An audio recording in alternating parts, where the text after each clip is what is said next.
tout chef d'établissement, la première des mesures est de voir en quoi la politique à l'international, mais en général pour tous les dispositifs, de voir en quoi ce dispositif peut servir à la politique d'établissement.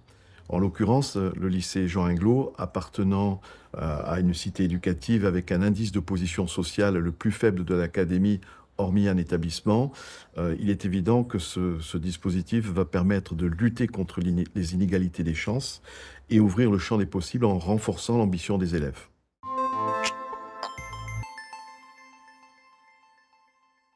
Ma posture, en général, consiste à libérer les énergies. À titre d'exemple, nous avons 155 projets, 10 labels, ce qui traduit quand même une dynamique. Donc l'idée, c'est de faire confiance. Et à l'instar de ce qui a été fait pour les accréditations Erasmus+, de la même manière, nous avons eu plusieurs labels qualité nationale en projet e-twinning, ce qui a permis justement la reconnaissance, la compétence et le travail des équipes et même leur expertise.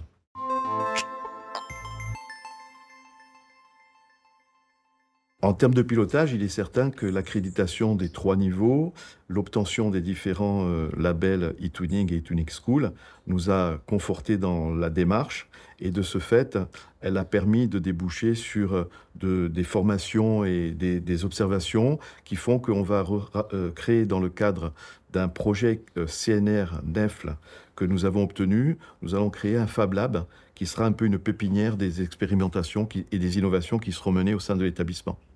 En accueillant différents experts, comme c'est le cas actuellement, en modifiant les pratiques, en ouvrant les champs des possibles, il est évident que la poursuite des études et pour les élèves s'en trouve renforcée. De la même manière, nous avons tissé des relations de confiance avec les établissements avec lesquels nous avons eu des échanges et qui se sont traduits par des jumelages.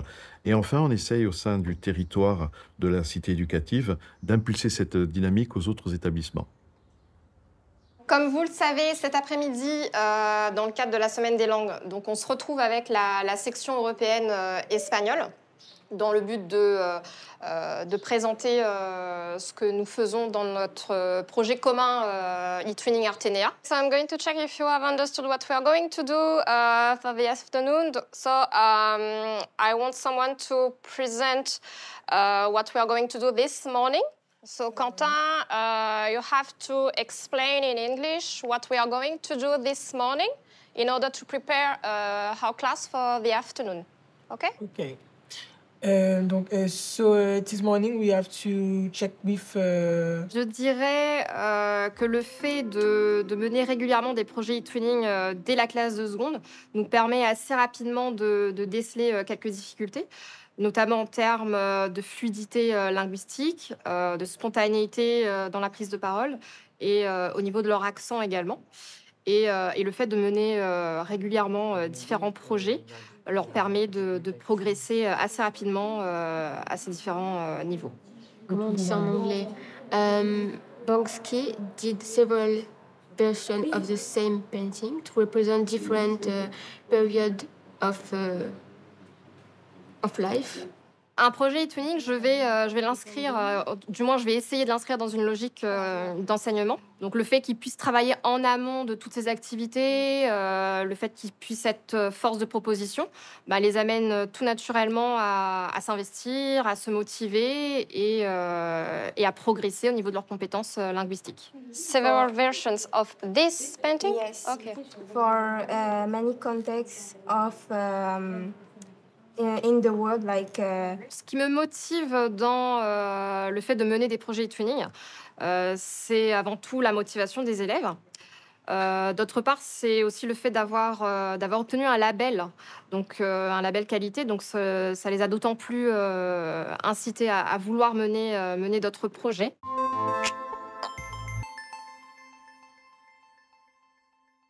En 2022, nous avons obtenu l'accréditation Erasmus+ 2021-2027. La rédaction du dossier nous a permis d'identifier les besoins linguistiques de nos élèves.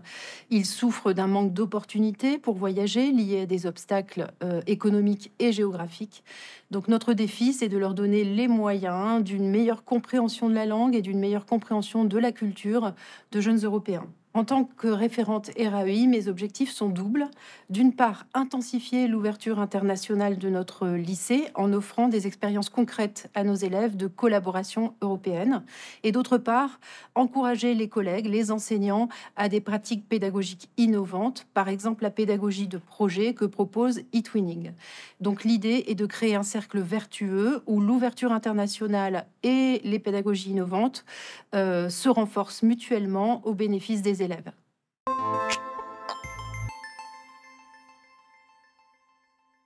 Il existe un réseau de soutien qui offre à la fois des ressources numériques et un accompagnement humain. Au niveau des ressources numériques, sur le site internet du lycée, à la rubrique internationale, nous avons une page dédiée eTwinning qui propose les tutoriels du Bureau d'assistance nationale ainsi que des articles qui présentent tous les projets eTwinning du lycée depuis 2022. Au niveau de l'accompagnement humain, nous avons un soutien de proximité dans l'académie avec le réseau Canopé et le correspondant académique eTwinning ainsi que la DRAREC.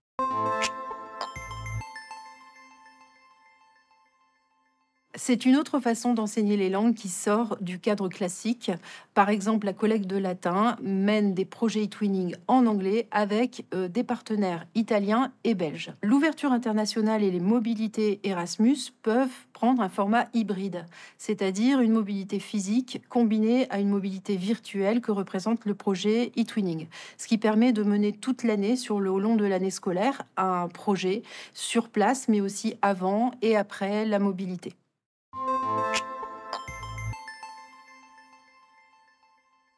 Pour faire en sorte de pérenniser et de maintenir une dynamique, ce que l'on fait habituellement, évidemment, même si on libère les énergies, l'objectif, c'est également de structurer notre démarche.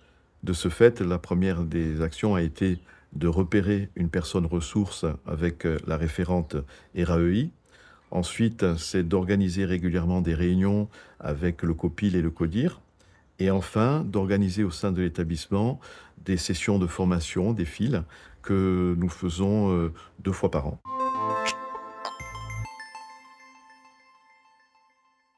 J'ai effectué l'ensemble de mon parcours au sein de l'éducation prioritaire et il est évident que la proximité, la bienveillance et l'accompagnement des élèves et également leur épanouissement sont des valeurs fortes qu'il convient de développer. Et à ce titre, les projets eTwinning sont de formidables leviers ainsi que la politique d'ouverture à l'international pour leur permettre de se réaliser, de s'épanouir et parfois de se connaître.